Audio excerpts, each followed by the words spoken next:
Well, good evening. Good to see you. Can you hear me okay? Up in the nosebleed section, you got it? All right. I'm so grateful for the opportunity to speak this evening, but I'm even more grateful for the opportunity to have a conversation. So I'm going to leave some time for Q&A, and there are plenty of C.S. Lewis experts in this room, and I wouldn't consider myself one. I know some of Lewis's literature, but there will be people who know much more than I do, so we can learn from one another. I'm curious, though, I want to take a kind of straw poll. How many of you came to Lewis through his children's literature or his fiction? How many of you, that was your entree to Lewis? How many of you came to Lewis through his nonfiction, like Mere Christianity, for instance? I heard David Brooks say the other day at a conference in London, I wasn't there, but on YouTube, say that he had recently come to faith in Christ. David Brooks, the New York Times columnist, a couple of years ago, and he wanted to thank the 365 friends who gave him a copy of Mere Christianity. So many people have kind of cut their teeth or have even come to affirm the faith that C.S. Lewis affirmed through Mere Christianity and other texts. We're not going to talk about those tonight. We're going to talk about Lewis and four pioneering academic women at Oxford who were part of a resistance movement against a kind of maelstrom of and revolution in ethical theory. And I have a copy of a formal paper that you can have as you leave. I don't want to read a paper to you. It's Monday on a beautiful spring day. You don't need a large bearded guy reading to you. So I'm going to talk to you, and I've got some images that I think will speak louder than words in some ways. So I want to talk to you about reading Lewis in the context of this Oxford-Cambridge, that's Oxbridge, the Oxford-Cambridge Revolution in ethical theory. And I promise to explain it in a way that if you're not familiar with ethical theory, you'll get this, I promise. But before we do that, I need to do a little bit of Western Philosophy 101. So in philosophy, that grand subject matter that takes into account everything about God, humanity, and everything else, philosophy can be divided into a number of different categories. The first one we would call metaphysics. Metaphysics is that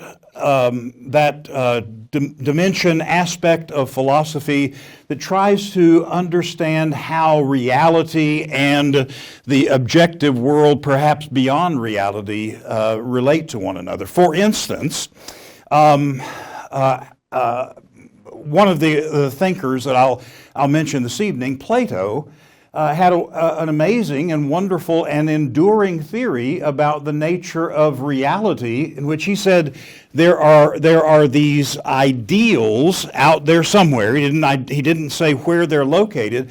These ideals that particulars participate in. Got it? All right. Let me give you an illustration. So we call this a chair. Work with me. We call this a chair. It doesn't look quite like this, which is a chair, but we call them both chairs. And both of those chairs are very different from this, and yet we still call them chairs. How can we call them chairs? Why is it that we identify them as chairs? And don't say because you can sit on them, because this is not a chair. Well, what Plato says is that there is somewhere out there an idea of a chair. It doesn't have to be located anywhere, but every individual particular chair participates in some way in that grand idea of a chair, right? Metaphysics, that's one example of metaphysics. Epistemology. Epistemology is a study of how we know certain things. For instance, how do you know? How do you know that you weren't created just now with a memory? How do you know that this isn't a bad dream? How do you know that there are real people sitting next to you? How do we know? And how do we know that we know? Is epistemology. And the third area is axiology, A-X-I-O-L-O-G-Y, axiology. Axiology is that study of the nature of value, any kind of value. So when we say there's a beautiful sunset, probably through those windows back there, there's a beautiful sunset, that's a kind of aesthetic value. Or if we say this paper has value, that's economic value. Or if we say this is a good behavior or this is a bad decision, now we're talking about moral value. So axiology is that discipline of the study of value. Epistemology, axiology, metaphysics. Here we have that famous picture, Raphael's image of the School of Athens, and you have the two central figures, Plato on your left and Aristotle on your right, and Plato is pointing upward. He's pointing toward the ideas. He's pointing toward the ideal world. This is classical Western thought. But as he's pointing to these ideals, he's pointing to especially to three transcendental ideas. That is, they are outside of us, beyond us, above us, and those three transcendental ideas are the good, the true, and the beautiful. The good, the true, and the beautiful. What we call true, he says, has if you will, a reflection in the world, is a reflection of the world of the idea of the true. The same with the good and with beauty. And there is an objective, outside of us, an objective, absolute notion of beauty. You say, well, we know that's not true. I'm not sure. We use that expression, beauty is in the eye of the beholder. And that's true. We all have different tastes in beauty, right? We like different kinds of art, or we like different colors, and we have different tastes about beauty. But beauty itself is something that resonates deeply within us. I've never known anyone who stood at the precipice of the Grand Canyon at dawn as the light pierces the darkness and showers down the strata of the Grand Canyon and say, yuck. There's something awesome about that, something awe-inspiring about that, and our innermost person resonates with that beauty. So beauty, or the beautiful, the true, and the good. And for a theist, for somebody who believes in God, unlike Aristotle and Plato, who were not theists in that sense, that's a longer story, but nevertheless, for a theist, the ultimate expression of the true and the good and the beautiful is a divine person, God himself. He is the ultimate capital T, capital G, capital B. We'll come back to that. With me so far? That wasn't bad.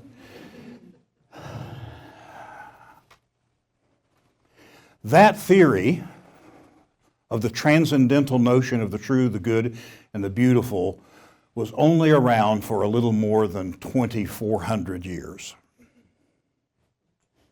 That is, it shaped Western civilization, and our ideas about reality are shaped in some ways through those transcendental ideas. Something happens at the turn of the 20th century. In Cambridge, to begin with. A man named George Edward Moore, was part of a cadre, part of a group, part of a little band of philosophers, mathematicians, scientists, and others who began to challenge Western metaphysics.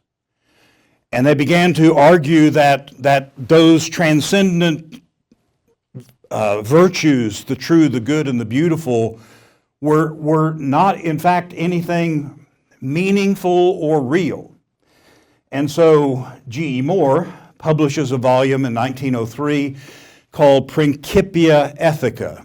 Now, go back to our introductory class in humanities in one way or another. We remember Newton writes a volume called Principia Mathematica, the principles of mathematics and science. And then later, around this same time, a couple of philosophers in this cadre reissue a 3-volume commentary called Principia Mathematica, in which they again refute the notion of these transcendental values, the true, the good, and the beautiful. And so G.E. Moore says in his book, written in Cambridge, he says, when we use words like good doesn't correspond to any transcendent notion of the good. It doesn't correspond to an ideal of the good. When we say the word good, we're using a word that we can't really define, that we can't analyze and simplify. It's sort of like yellow. It just is. We just see it and we say, that's yellow. So using our intuitions, Moore says, we can just understand that's a good act, a good behavior. It's a good thing to do. But it doesn't correspond to any objective, absolute, or rational notion of the good. It's purely intuition. And that begins a ripple that becomes a tsunami. Because Moore, whenever anybody would begin to talk about these transcendental values, about the ideas of true, the good, and the beautiful, he would say, wait a minute, what on earth are you talking about? I don't care about what's going on there in some ideal world. I don't care what's going on in God's mind. I want to know, what on earth are you talking about? So grounding ourselves not in anything transcendent beyond ourselves, but in ourselves. And this cadre that Moore was part of in Cambridge was called the Vienna Circle. Notice on the left, it includes philosophers, mathematicians, economists. You see scientists, Albert Einstein, Bertrand Russell, a great philosopher, and the Vienna Circle began to dismantle this notion of transcendent, good, true, beautiful, the ideals. And Moore supervised the dissertation of one of the great thinkers of that period, Ludwig Wittgenstein, and in fact was the one who came up with the title Tractatus Logico-Philosophicus. And from the title, you know exactly what it's about, right? The short answer is, and this is the stuff of entire semesters, years, and dissertations, but the short answer is that the Vienna Circle rejected metaphysics and ethics as meaningless.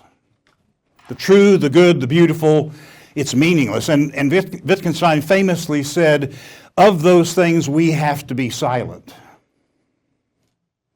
Nothing we can say about them. Just because, well, he's not sure that they exist for one thing, but there's no way to understand more than just that.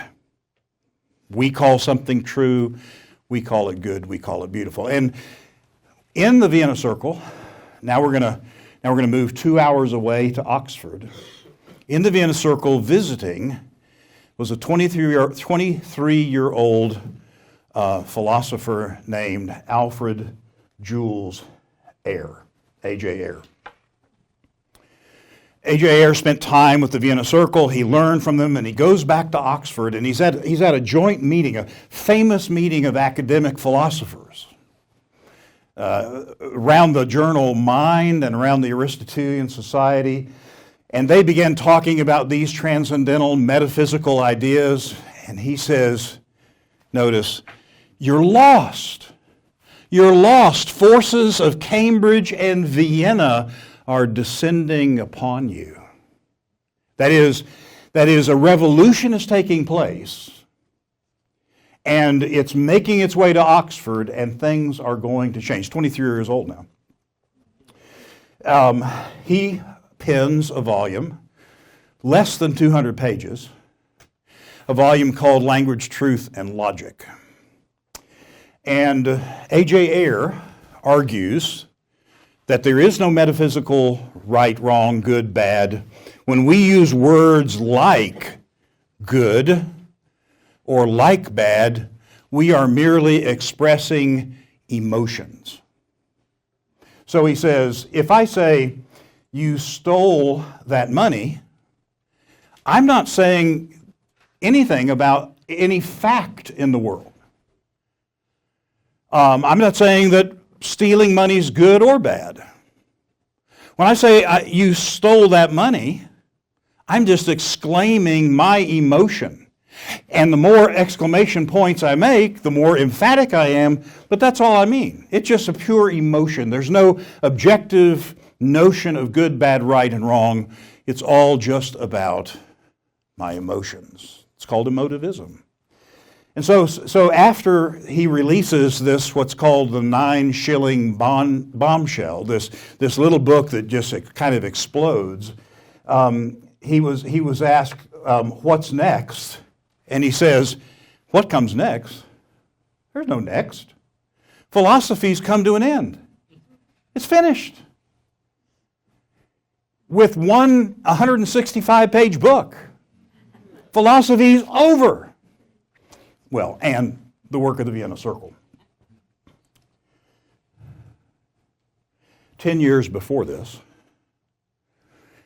C.S. Lewis begins his career not as a great literary figure, his academic career at Oxford, but as a philosopher, a moral philosopher.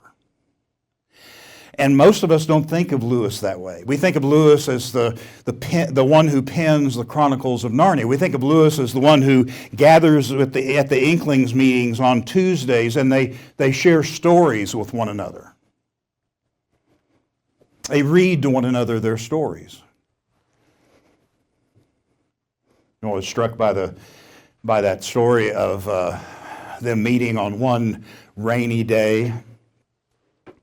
J.R.R. Tolkien shows up in his trench coat. It's completely drenched. And he pulls out his manuscript from his pocket. It's rolled up. And he drags it out of his pocket. And it's got marmalade from breakfast on it. And he begins to read. And one of the group of Inklings, one of this group of academics who met together at the Eagle and Child pub in Oxford, puts his hand, I'm imagining this, he puts his hand over his forehead. This is Hugo Dyson. And he says, oh no, not another damn elf. And so they gather together and they share their stories. But Lewis was a moral philosopher before he was a great literary figure. And he was under a metaphysician. That is, he was under someone who worked in metaphysics named E.F. Carrot. Carrot was his tutor. Now, what do students do who have tutors? They go to tutorials. And so if you're an Oxford student, what you do is you go see your tutor, usually one student or maybe a couple at a time, and your tutor talks to you about subject matter and sends you off to write a paper. You go to the Bodleian Library and you write a dense paper, and you bring it back to the tutor's rooms, the offices, and you read it to the tutor. And the tutor's job is to tell you how ugly your baby really is. that you have labored over, and then send you back either to revise your paper or to start a new topic. It is the least efficient, but probably most effective means of education in the world. That's why it was ancient. There were no lecture halls like this during Lewis's day in Oxford. But Carrot, notice the subject matter. The theory of morals. He's an ethicist. Or notice the other volume, the theory of beauty. Carrot is working from this Western philosophical tradition where he's trying to understand the transcendentals and how we operate within the realm of those transcendentals. And so Lewis comes up to Oxford, and Carrot says he is the best read and most prepared student I've ever met. And so Carrot goes off to the University of Michigan to teach for a year, and he asked Lewis to teach for him. But what does he teach? He doesn't teach fairy stories. His first set of lectures is on ethical theory, on morality, on what it is, and this is his handwriting, by the way, on the objectivity of values, that there are truths, and especially moral values, the good, the bad, right, and wrong, which are objective and outside of us. He designs his lectures in 14 segments, and we don't have them. They're lost. We do have him obviously borrowing from them, and I'll show you some of that in a moment, but the lectures are lost. But we do have a glimpse on how the first lecture went. It's from his letter to his pappy, his dad. My dear pappy, my maiden lecture yesterday went off all right in a sense. The only difficulty was the audience. They put me down for the same time at which a much more important lecture by an established man was being held elsewhere. They also, by a misprint, put me down as lecturing at Pembroke, not at Univ, a university college. In these conditions, it's not to be wondered at if no one came at all. As a matter of fact, 4 people turned up. That's his capital, 4, F-O-U-R, his capitalization. This is, of course, not very encouraging. But I shall not let it come between me and my rest. Better men than I have begun in the same way, and one must be patient. As long as Mr. Pritchard's highly essential lectures are held at the same time as mine, I can hardly expect anyone to come to me. Don't be worried about it.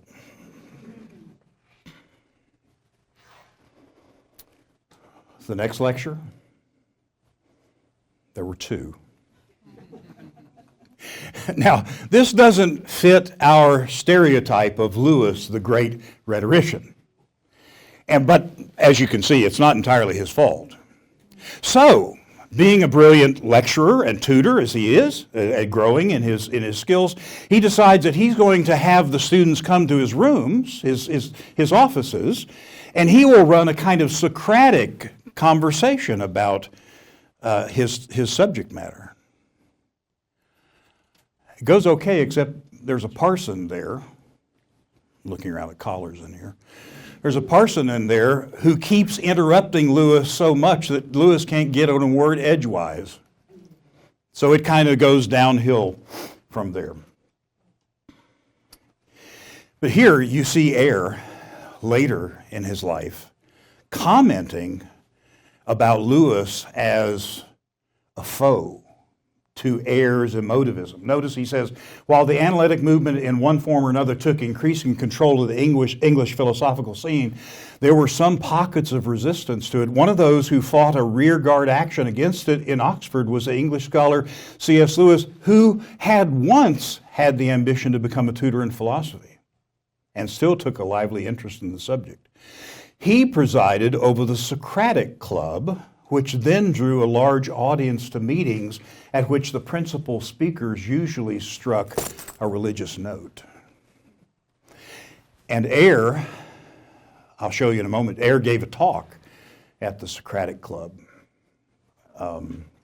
Socratic Club was founded by what we would call a campus minister, Stella Aldwinkle, who was a chaplain in Oxford. And she began the Socratic Club and very soon thereafter asked Lewis if he would become the president. And so Lewis was president of the Socratic Club for about 13 years, as I recall. Notice this preamble to the Socratic Club. In view of the present struggle between a Christian and a Nazi order of society, what's going on now? This is the Second World War.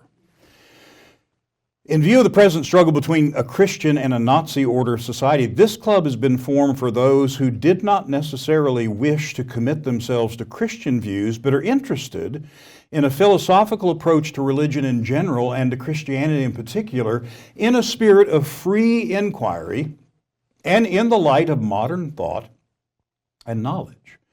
Informal discussion will follow the introduction of the subjects by speakers who will include both Christians and non-Christians. And so it's a very mixed audience.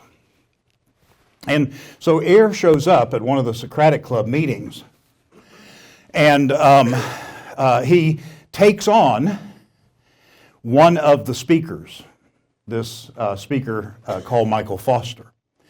So he begins to argue against Foster, and Lewis takes Foster's side. He takes up for his friend, Michael Foster. And I love this. This gives us a little insight. This is about 5 lines down. Lewis and I, this is Eyre now speaking, Lewis and I engaged in a flashy debate which entertained the audience but did neither of us much credit, while Foster sat by suffering in silence.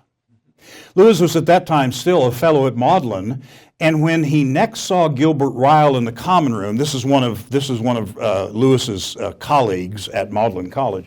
When he saw Gilbert Ryle in the common room, he said to him, "I met your man Freddie Eyre at the Socratic Club. He's not what I expected." "What did you expect?" said Ryle. "I had pictured a sort of dour Scotsman." "No, he's not like that," said Ryle. "How would you describe him?" "I think you'd have to go to the animal kingdom," said Lewis. "A cross between a rodent and a firefly." And I thought in an amazing moment of transparency, Eyre writes, "When Gilbert reported this conversation to me, I didn't feel altogether flattered, but I had some idea of what Lewis meant." Right? So look, Eyre has begun the revolution. The revolution is taking hold. Lewis and others are beginning to offer some resistance, but this is in the air they're breathing. This is every gathering of academics in Oxford, not just in philosophy, not just in English, but in science as well. How can you trust science? You have to do experiments over and over and over again. And there's not anything inherently wrong in that view of science, but science prior to that had used a very different methodology than that. This is Basil Mitchell, who taught at Oxford for many years, a philosopher at Oxford, and in Essays in Celebration of C.S. Lewis, he says this: "Lewis and most of the educated people of his generation have been brought up on an essentially Platonist philosophy, whose methods were literary rather than scientifically analytical. When they were confronted with the so-called revolution in philosophy, pioneered by Russell and later, of course, sharpened by logical positivism as represented by Sir A.J. Eyre and others, they were simply baffled. They were not only baffled, they were convinced it couldn't be true. They knew in their heart of hearts that this was too narrow and arid a conception of what philosophy ought to be. They had ripped the guts out of philosophy, and Lewis and others were replying to that. And so, in that famous passage at the beginning of the Abolition of Man, Lewis picks up this theme in the area of aesthetics. Not in the area of morality, but in the area of aesthetics. Notice this is from the Green Book that he talks about at the beginning of Abolition of Man. When the man said, "That is sublime," when he was looking at Rock City, of course, when a man said, "That is sublime," he appeared to be making a remark about a waterfall. Actually, He was not making a remark about a waterfall, but a remark about his own feelings. What he was saying was really, I have feelings associated in my mind about the world sublime, about the word sublime. More shortly, I have sublime feelings. And Lewis, knowing that this is a book that's being used in the schools, this is being used in what what we'd call middle school and high school, Lewis takes to task the Green Book. And here's what he says about it. He says, the schoolboy who reads this passage in the Green Book will believe two propositions. Firstly, that all sentences containing a predicate of value, good, bad, right, wrong, pretty, ugly, whatever the predicate of value is, are statements about the emotional state of the speaker. That's all they are. There is no transcendental beauty. There's no transcendental good. It's just the emotional state of the speaker, and therefore, he says, they will understand that all such statements are unimportant. Who cares? You have your good, I have my good. You have your truth, I have my truth. Sound familiar? And then he takes it to fiction in the Ransom trilogy, and in that hideous strength. Oh, by the way, before I go there, remember he has this whole discussion about the Tao, T-A-O, the Tao. The Tao is his reference to the transcendent, that every culture understands certain truths about the good, the true, and the beautiful. Like murder is wrong. The Tao is a reference to, in some ways, that transcendental notion, the metaphysics, the true, the good, and the beautiful. And then he takes it to fiction when, in that hideous strength, he shows how this works itself out in science in two ways. One, scientism. Lewis is not anti-science. Lewis is anti-scientism. That is, the view that the only way to understand the world is through the lens of science. And nothing could be possibly true that you couldn't measure, weigh, look at under a microscope, touch, that there couldn't be any transcendental realities, no reality beyond our sense experience. It's just been ruled out. So he argues against that, but he also argues against the scientistic community, NICE, N-I-C-E. How many of you know NICE? Okay. If you don't, look it up. That's your assignment for tonight. He writes about this in a journal article published in Religion and Life, and he calls the title of the article, The Poison of Subjectivism. The Poison of Subjectivism. Until modern times, no thinker of the first rank ever doubted that our judgments of value were rational judgments or that what they discovered was objective. It was taken for granted that on temptation, passion was opposed not to some sentiment, but to reason. Thus Plato thought, thus Aristotle thought, thus Hooker, Butler, and Dr. Johnson.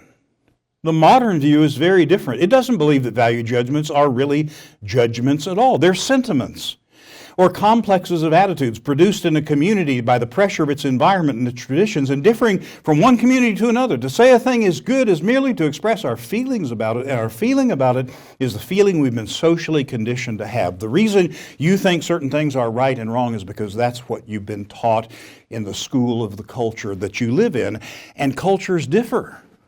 So they have different notions of right and wrong. Is that true? Well, at one level it is, right?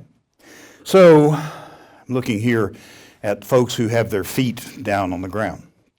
In certain cultures, if you display the bottom of your foot, you have created an offense. You have offended another party because you have shown them the bottom of your foot. I'm not offended at all by the bottom of the foot. So there you go. Right and wrong differ from person to person to culture to culture. Well, no, not so fast. Do we have cultural mores or teachings about respect and offense? Yes, we do. So when you get beyond the simple practice, we think that while we don't have a problem with the bottom of one's foot, we think people ought to respect other people. Unless you're driving down the highway at about 85 miles an hour, and then we don't respect you anymore. And we have certain physical gestures that we will use to demonstrate our disapproval. But we disapprove because we have a notion of respect. Fairness. Every culture has a notion of fairness.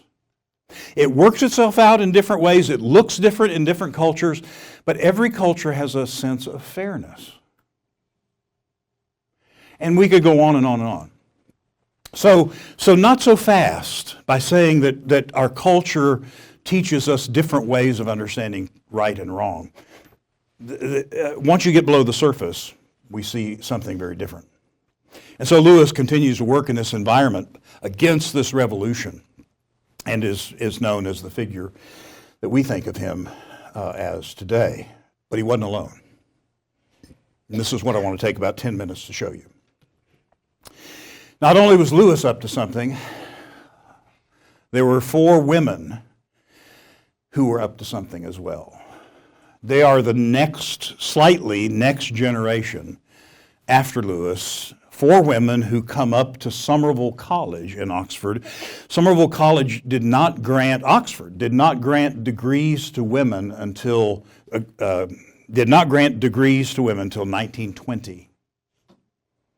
These women were in that kind of next wave in the late 1930s, 1938, in that area. And I'll introduce them to you one by one. They were at Somerville College, which was an all-women's college at the time. And you get a literal picture of Somerville here, and women wearing subfusc, going to various events, graduating at dining hall. It doesn't quite look like Hogwarts there, but that was the dining hall at Somerville at that time. And women were under immense scrutiny. It was a very misogynistic and chauvinistic culture. In fact, one of the deans in 1938, during the period of time these women were matriculating, one of the deans said, "You must seriously realize that you have to be very careful about how you behave. It isn't a joking matter. The women are still very much on probation in this university. You may think it doesn't matter if you do something a little while, but I can tell you that it will." There was a double standard. Aren't you glad that's over? I'm looking at female faculty members. We know it's not. But let me introduce you quickly to Mary Midgley on your far left, Iris Murdoch in the center, and on the right, Elizabeth Anscombe, the 3 of the 4 musketeers, if you will. I'll tell you a little bit more about their history, but I want you to know that in 1945,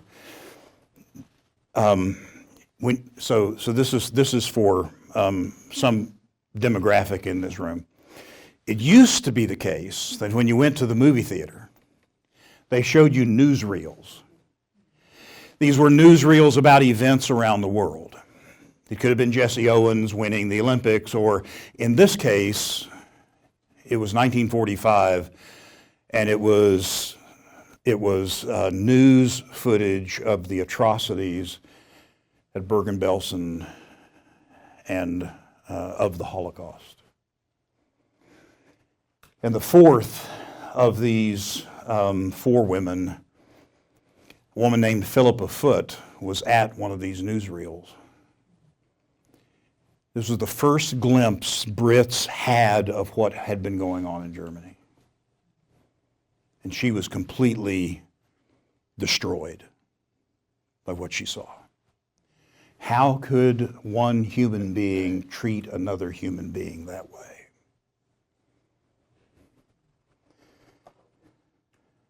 She said to her tutor, Donald McKinnon, "Things will never be the same again."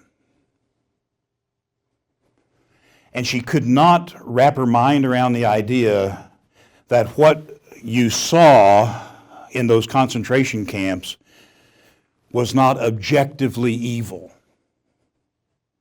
but just boo. In fact, the theory, emotivism, became popularly known as the boo-hurrah theory. If you think something's bad, it's boo. If you think it's good, it's hurrah. She said, I cannot imagine this as a boo-hurrah. This is clearly evil. It's not just a personal decision, not just an expression of disapproval. There's something objective here in the atrocities that she saw.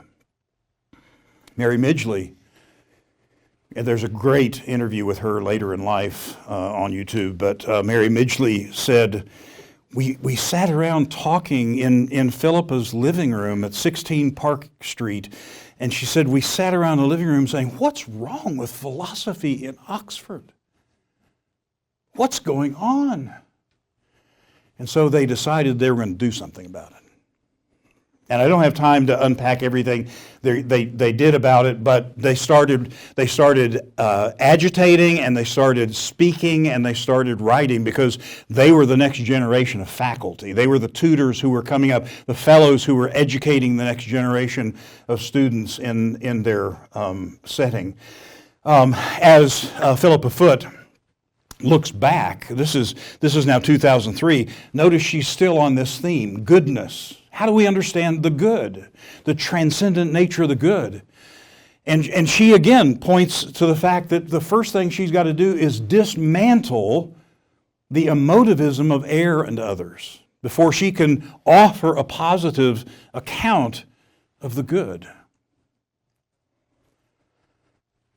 So it has a kind of enduring effect.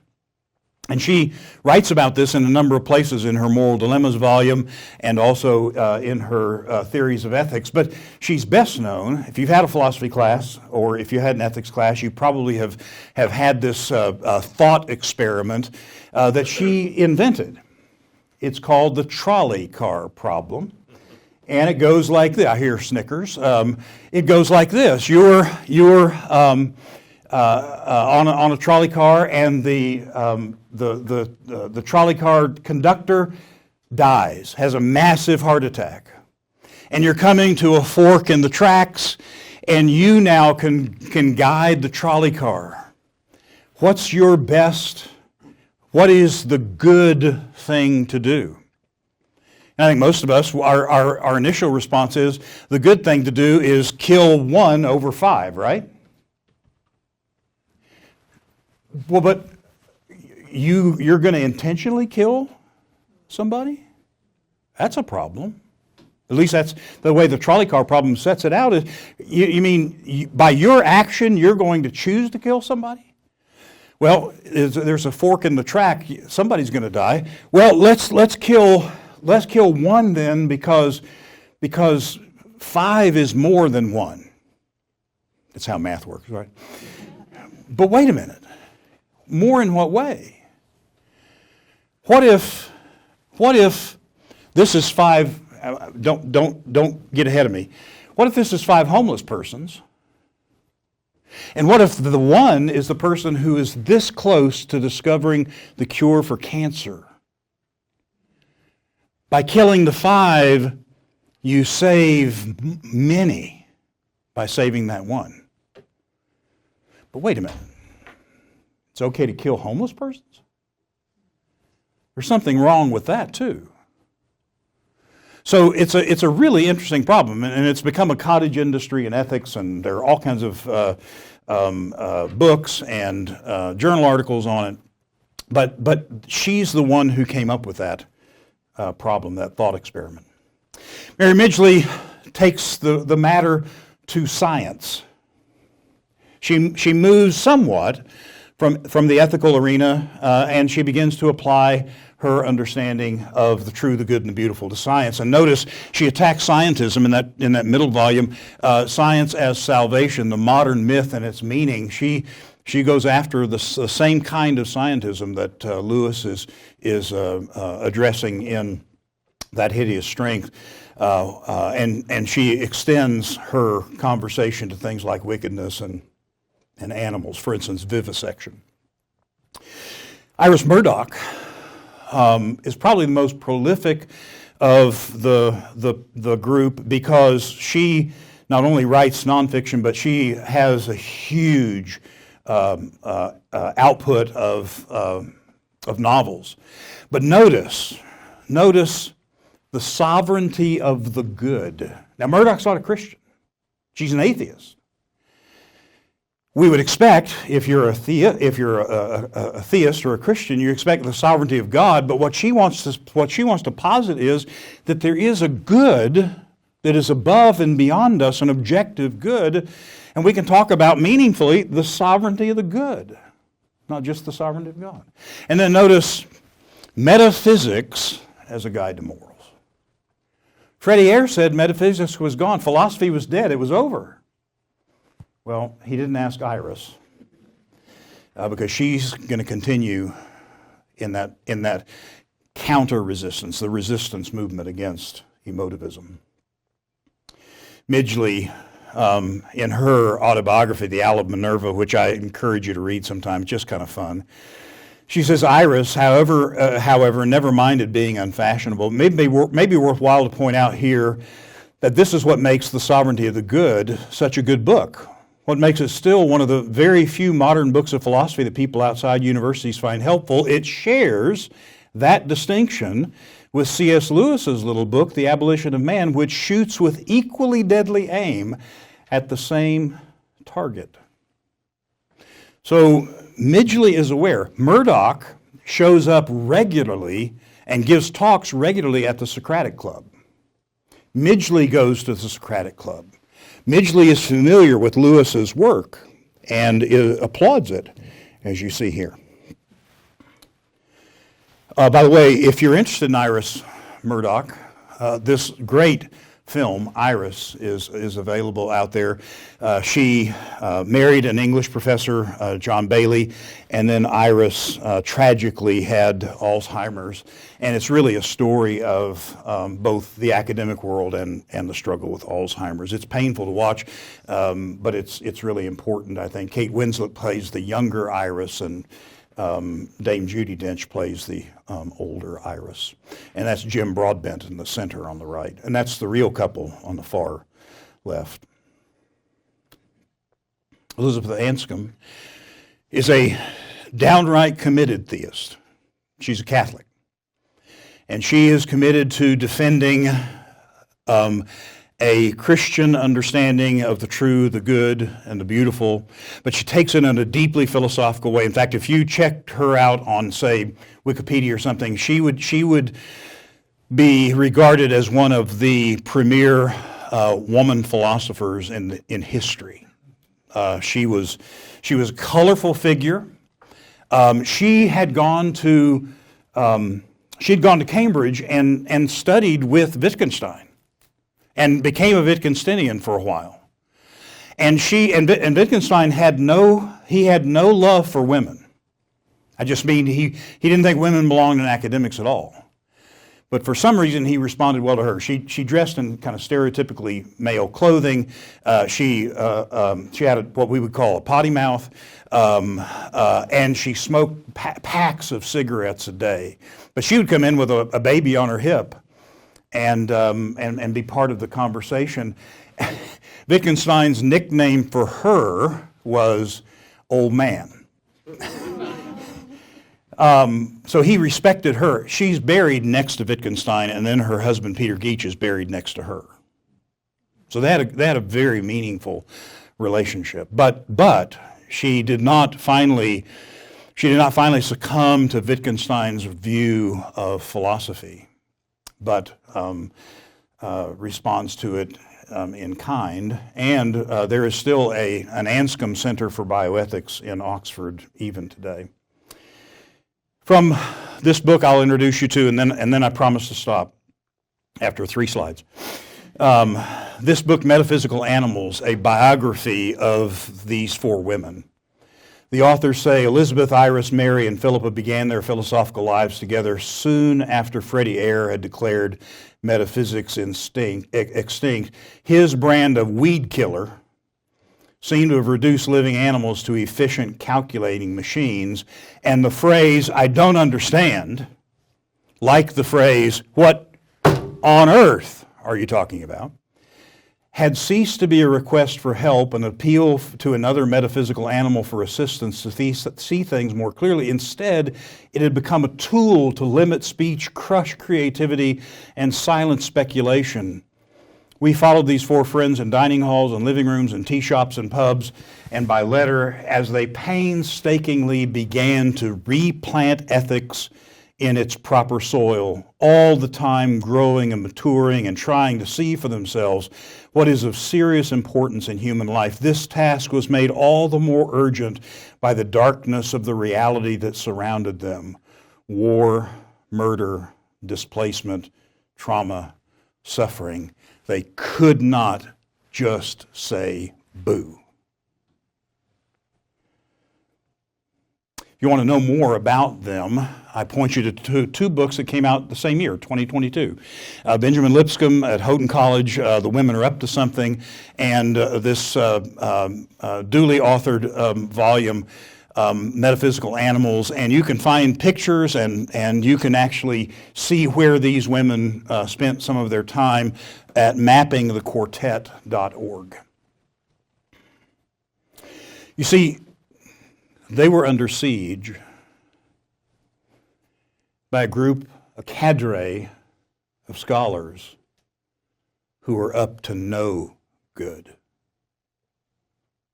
Up to no good. Now, okay, got to do this. I'm the only one in 40, how many years? 42. I'm the only one in 42 years that I think who lives in Chattanooga. So I have some lessons for us. Quickly. The first one. What do you do? How do we grapple with the challenges that we face? First of all, in the words of a local songwriter and his wife, Drew Holcomb and the Neighbors, find your people. Find your people. That's what the Inklings did. They found their people. They had a group of people who were in conversation with one another, who were responding to and thinking about and trying to change the culture in which they were in for the good, right? The good, not a good, the good. Cultivate life of the mind. One of the fun things about being back in Chattanooga is to see the number of things going on inside the universities here, up on the mountains, in the valleys, but also outside the university, to cultivate the life of the mind. Jonathan Ingram and Faith Co-op is constantly holding lunch and learn so that we can grapple with some of the issues of our day from a faith perspective. Paideia is a reading group that's in town that Joey Sherrard runs for many of us. Mission Chattanooga has book groups. I was part of a book group 2 summers in a row in which, where do you get this? In which we were thinking about a theology of the built environment, architecture, and urban design and human flourishing. And there were 2 architects in the group, the reading group. We're reading about how to create a space in which human beings can flourish. Pray Chattanooga. Used to be Chattanooga House of Prayer. Runs patristics and prayer. Mission runs Theology on Tap. There's a G.K. Chesterton Society for those of you who are into G.K. Chesterton. C.S. Lewis Society. I think you've heard about that. And the Christian Studies Center that David Beckman runs. Socrates Cafe. Dick Allen, who's here. Where is Dick? I saw him, I thought. There he is. Dick Allen in the blue shirt. Raise your hand again if you're interested in this. Dick Allen runs a group called Socrates Cafe. We gather together and talk about everything under the sun, and because there are some people with science backgrounds, sometimes we even talk about the sun. And have a rich conversation, not among people who are monolithic in their understanding of right and wrong, good and bad, metaphysics or axiology. I mean, there's a lot of diversity in that group. And the one diversity that's missing is age. So we need some others. Book and Cover, our single independent bookseller, has reading groups. SOLIT, used to be called the Southern Literature Association, has reading groups. And if you haven't found Food as a Verb yet, David Cook's a journalist who is working in this area, has speakers come in and talk about the relationship between, for instance, our food and the farmers and people who grow our food in this region. Check out Food as a Verb. And then there are annual gatherings to cultivate the life of the mind. And you may know of many others, but this lecture and the Formed Conference at Anglican Church of the Redeemer once a year, we bring these kinds of issues to the fore and have conversation about them. So find your people, cultivate the life of the mind, and read widely. Don't just read in narrow veins unless you're going to get together with other people who read in another narrow vein. Read widely and seek the permanent things, the true, the good, and the beautiful, because that's what we long for. Thank you.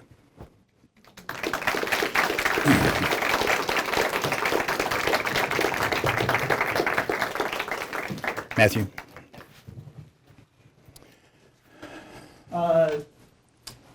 We have some time for a few questions. I'm going to let Ben go ahead and field those for you, but if anybody has any questions, just raise your hand. Be patient, we'll get to you.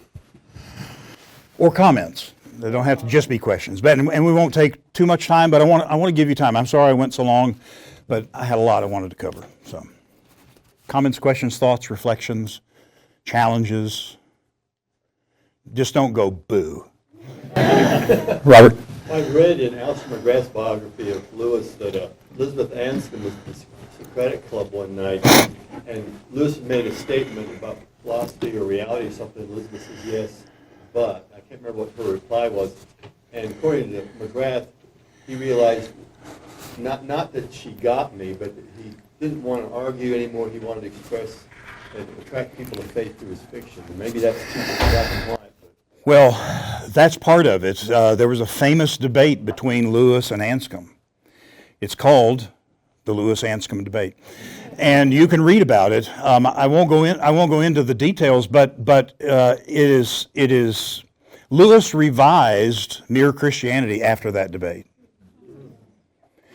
Some people said Lewis kind of gave up after that. I don't think that there's evidence for Lewis giving up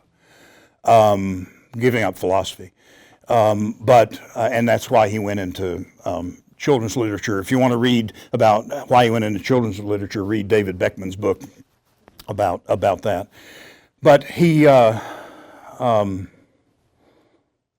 did revise Mere Christianity in light of that debate. So there's a lot of literature about that. It's a talk all of its own. So next year you can do that. Any other thoughts? Oh, yes, sir. As you were going through that, and I'm looking at the dates and the people, it seemed like this reaction in philosophy against the good, the standard understanding, historical understanding, was Germanic centered. And I'm thinking, okay, well, that kind of explains to me the socializing of society for payments, those sorts of things, and then moving on to the 20th century and the wars. They had come through World War I, which people thought, well, that was the war to end all wars, and then these four ladies are in school during the Second World War, where a repeat is going on. Right. And then, like you say, through the videos, the films, newsreels, they're seeing just the horror that's gone on at Bergen-Belsen and Auschwitz and those other places. And so I would think that that would be evidence enough for people to say, wait a minute, this rejection of our historical understanding of philosophy and good and sublime leads to evil. But I'm not seeing that society's entirely going that way. Yeah, so the comment was about the trajectory, the long march of history in some ways, and the fact that 2 world wars had taken place. Lewis was deeply impacted by World War I, right? He was there. He's wounded. I mean, he was deeply impacted by World War I, and then the women, especially World War II. How could they reject the objective notion of good and evil? Well, lots was going on in the academy. It began in the academy, that is, in the educational institutions, and then was being promulgated in some of the textbooks, right? So history's long march follows a certain trajectory, and we're on the end of that trajectory. I mean, the things that are going on in our culture and the way people understand good and true and beautiful is in many ways along the same line. So what do? Well, we could say boo, or we could gather together groups of people to think about and talk about and respond to some of these ideas. We may find our own ideas need to be challenged. Right? I'm not infallible. You're not infallible. So we may find that some of our own ideas are that need to be challenged. But we can think about those things in a community that's committed to transcendent notions of the true, the good, and the beautiful, whether you're a Christian or not. We have some common ground, right? So we're still going. I mean, it's not over. Yeah. The talk is, but it's not over. Yes, ma'am. Speaking of infallible, I have seen the movie of Iris Yes. and went down that rabbit hole, studying her and her background and her life and her dementia, and the realization that everything we are told to do for our mind failed her. That was an eye-opener. Yeah, it's a good reminder. Thank you for that. Iris suffered from dementia. It wasn't that she wasn't using her mind or her brain, right? Dementia is multifactorial. Some of it has genetic components. Some of it has environmental components. Some of it apparently has nutritional components. But everybody processes. Everybody's metabolism is different. There are some interesting studies out there. The nun study is a famous one, where they looked at a convent of nuns who had almost no dementia until the very end of their lives. Well, what were they doing? They were practicing the liturgy every day. They led a very liturgical life. They led a life of the mind. They had a life of the mind and a life of the heart, and they were doing good deeds. But, friends, I wish I could say that was the answer, and no one would ever get dementia if they just did that. It's just not true. How we care for people with dementia matters. The tragedies that fall to families trying to care for their loved ones with dementia are the stuff of nightmares sometimes. We need help learning how to do that well.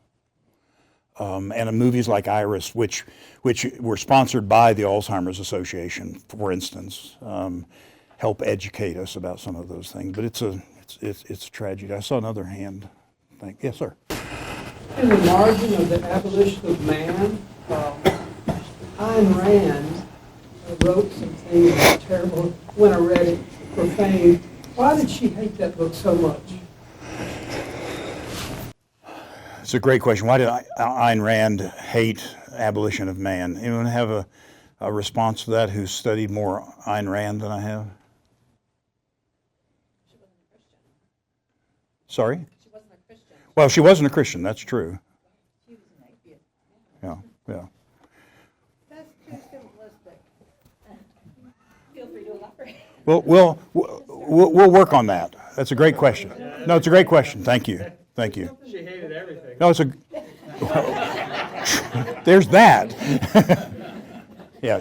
Not wrong. Bring up God in the book at all. Right. Right. In fact, he's trying to avoid that by introducing the Tao. He doesn't want to say this is only for theists. Yeah. Yeah. I'll work on that. That's a great question that I don't know the answer to. Yes, ma'am. First of all, thank you for tonight. It was most enlightening. I thoroughly enjoyed it, and I have a lot of homework now to do. I read many years ago, a statement in a book that has always stuck with me, and it said that nothing has value in and of itself. It only has value if we assign a value to it. So, what are your thoughts? I live next door to Dick, so I can argue with him all the time.